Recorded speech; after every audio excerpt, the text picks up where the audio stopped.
అక్కడైతే ఎవరో ఉండట్లేదు. కానీ బాబు గారు వస్తే ఆ మార్పు కదా ఒక పల్లెటూరు నగరంగా మారుతుంది అనేది కదా.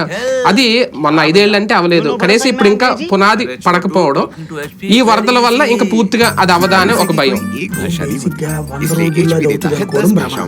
10 ఏళ్లలో కాకుండా ఒకటేంటంటే మీరు చెప్పినటువంటి యాక్టివిటీ రావాలంటే ముందు ఒక రూపం రావాలి.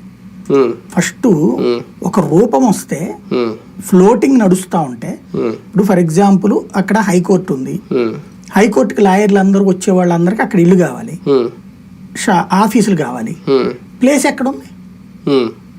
ఇప్పుడు ఈయన వీళ్ళకి జనాలకి ఇచ్చేయాలి ఫ్లాట్లు, ఇది స్థలాలు ఇవ్వాలి కదా వీళ్ళకి.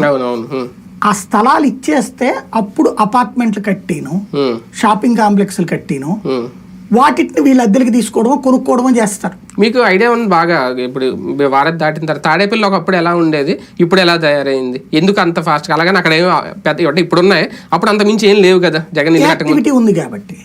ఎందుకని సచివాలయంలో ఉద్యోగాలు చేసే వాళ్ళందరూ బిడ్డల్ని బెజవాడలోనూ గుంటూరులోనూ చేర్పిస్తున్నారు. ఎందుకని? లేదా ఈ ఏరియాల్లో కొనుక్కున్నారు, లేదా అద్దెలకి తీసుకున్నారు. ఎందుకని? సచివాలయాల్లో ఉద్యోగం చేయడానికి వచ్చారు కాబట్టి, ఆఫీసుకి దగ్గరలో రోడ్డుకి దగ్గరలో ఉండాలనుకున్నారు కాబట్టి.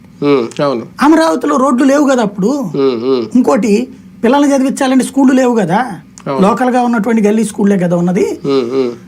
ఈ SRMలు ఇవన్నిటికీ కూడా ఎక్కడెక్కడి నుంచినో వచ్చిన వాళ్ళు ఉన్నారు తప్పించి లోకల్ వాళ్ళు ఒకరికో ఇద్దరికో ఉంటారు.